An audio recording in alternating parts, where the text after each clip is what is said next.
kan bahasa Indonesia ini adalah bahasa Melayu yang sudah terserap dengan tambahan bahasa-bahasa asing. Ya.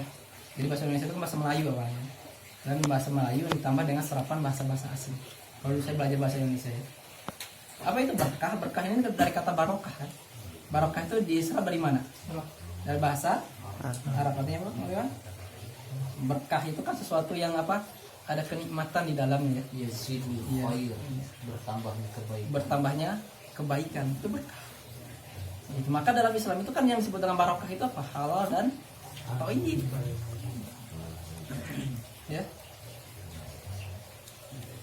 Ya dia halal, nggak hanya sekedar halal tapi thayyib. Nah, thayyibnya nggak berat. Thayyib ini kan berarti apa? Baik dalam cara mendapatkannya, baik dalam cara menginfakkannya. Makan misalnya ya. Ini halal nggak? Halal. Mau 10 kilo?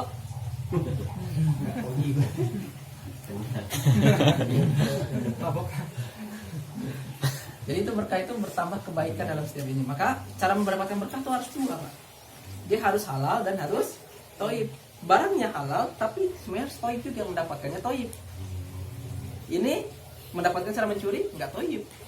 Tapi ini halal nggak? Halal. Barangnya.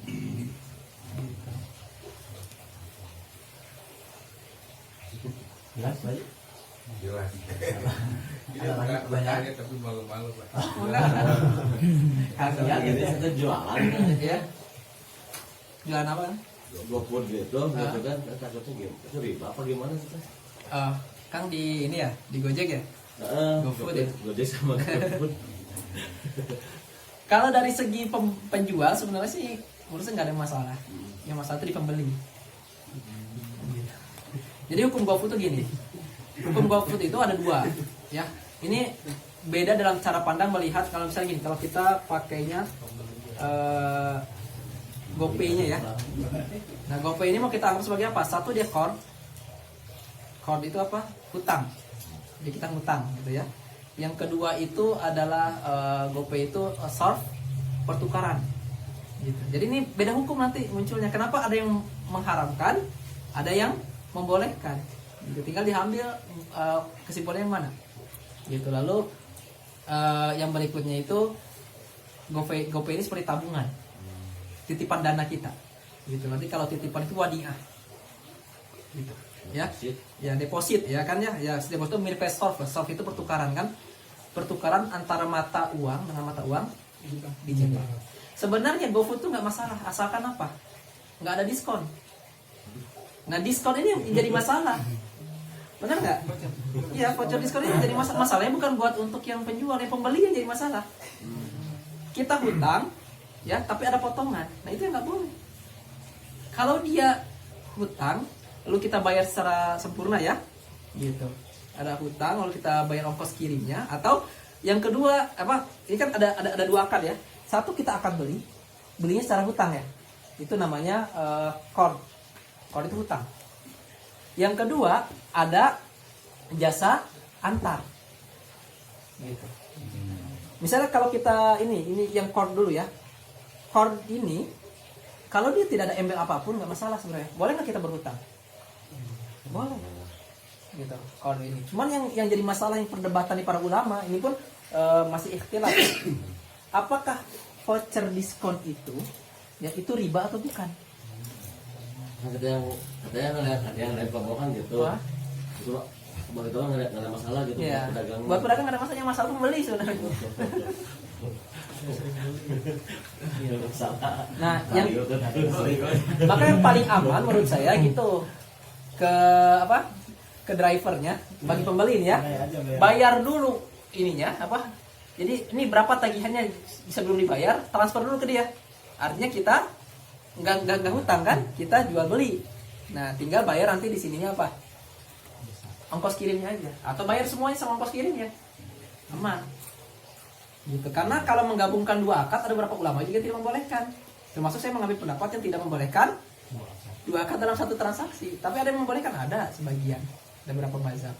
Jadi kalau ditanya apa hukumnya, beda-beda pendapat. Ini masih perkara ikhtilaf, tidak mentabak. Nah yang saya tabani memang Kalau GoFood gitu ya, kalau dia secara card maka itu menjadi riba, gitu aja. Tapi kan kita kalau pakai GoPay gitu kan, kalau pakai OVO kita langsung kepotong gitu. Betul, pertanyaannya OVO-nya ini hukumnya apa? Harus tanya dulu hukum OVO-nya. Masalahnya. Makanya tadi hukum OVO-nya ada beberapa.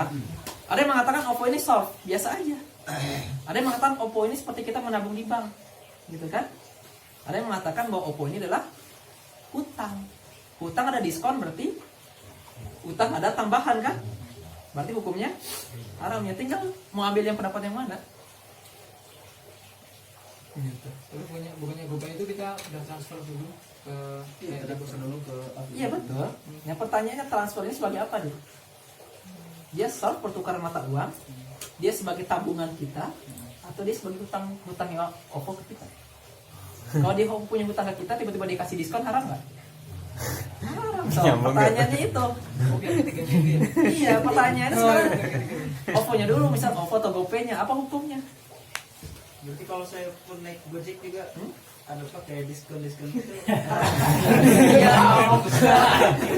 Tadi ya saya kembalikan, mengambil pendapat yang mana?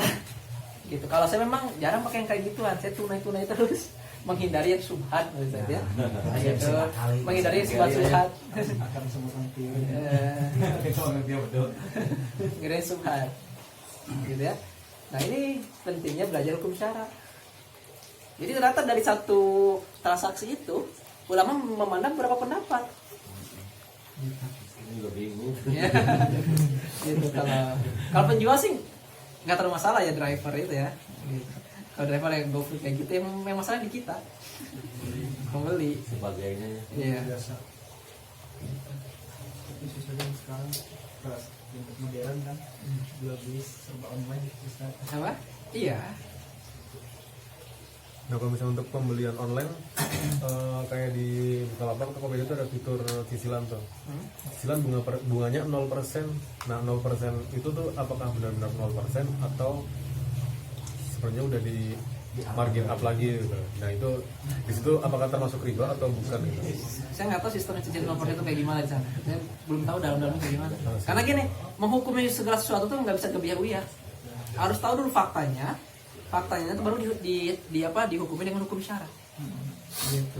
Karena beda dalam melihat fakta, beda hukum nanti. Ya kayak tadi aja, ketika melihat OVO ini kan beda hukum ya. Gitu. Ustaz Siddiq Al-Jawi mengatakan haram. Tapi bukan siapa yang dari basis itu. Saya lupa, membolehkan karena dia menganggap ini soft. Ini pertukaran mata uang. Ini perkara mukhtalaf. Beda pendapat. Kenapa? Memahami fakta gitu. Nah kalau saya memang mengambil hukumnya yang lebih mendekatnya kayak saya sedikit ajawi dulu gitu kan ya, karena masih syubhat ya, nggak jelas juga apa soft apa gitu. Uang digital tuh kayak gimana sih gitu. Kan ada yang mengatakan juga OVO tuh sama kayak kita beli pakai kartu debit kan, ada diskon kayak gitu. Jadi tinggal melihat faktanya dulu, maka menghukumi segala sesuatu itu nggak bisa gebiah-uyah. Lihat dulu faktanya. Nah, ketika kita memahami fakta inilah, gitu, baru kita bisa menghukumi hukum syara. Makanya tadi kan, kalau ditanya, berarti harus jawab dulu apa hukumnya GoPay, ya kan? Gitu. Kalau yang paling aman kayak GoFood misalnya, emang sabaraha 200.000 nih, saya transfer dulu 200.000 gitu, beli dulu, itu aman kan? Gitu. Artinya apa? Gitu, kita tidak berhutang, tapi kita minta dibeliin gitu kan ya. Udah, itu satu gitu. Tinggal kita bayar upahnya, maka kita menghindari dua akad dalam satu transaksi. Link aja juga sama. Link aja. Kalau link aja itu ya mirip kayak gitu ya.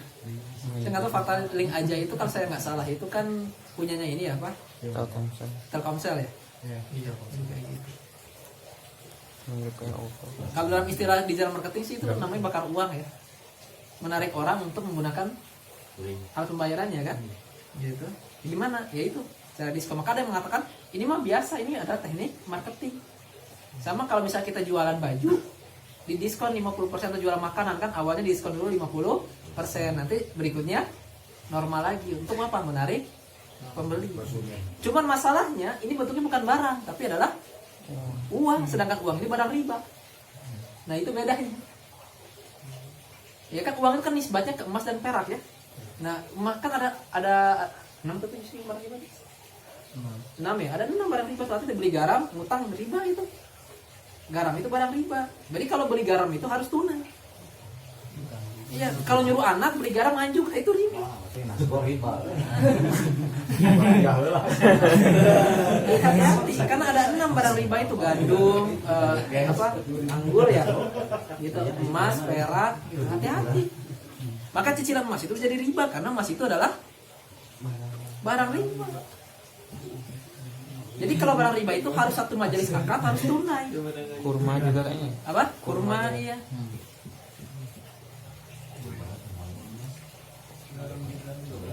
Iya, makanya kadang-kadang yang hal-hal kecil ya ke anak tuh nganjuk kalau mulai meser garam. Hati-hati gitu. Iya, bukan ini namanya karena itu udah masuk dalam hadis Rasulullah itu barang. Tapi kan gini lagi. Apa? Hukum pegadaian gimana? Hukum pegadaian. Gadai seperti apa dulu? Gadai boleh, tapi kalau pegadaian sekarang itu kalau dalam gadai yang ada sekarang ya gadai konven itu haram. Nah, karena ada bunganya. Iya. Kalau gadai syariah ada gorornya, ada ketidakjelasan.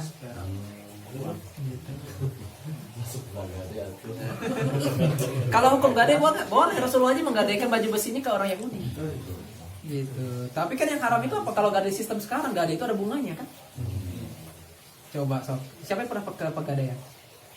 Barang disimpan, tapi kan setiap harinya ada terus kan per bulannya bunganya berapa persen kan? Nah itu yang haramnya bunganya. Udah mas satu haram bunganya, yang kedua ada 2 akad dalam satu transaksi. Haram itu. Kita sekarang banyak tuh embel-embel syariah tapi masih riba juga gitu. Iya kan? Oke harusnya.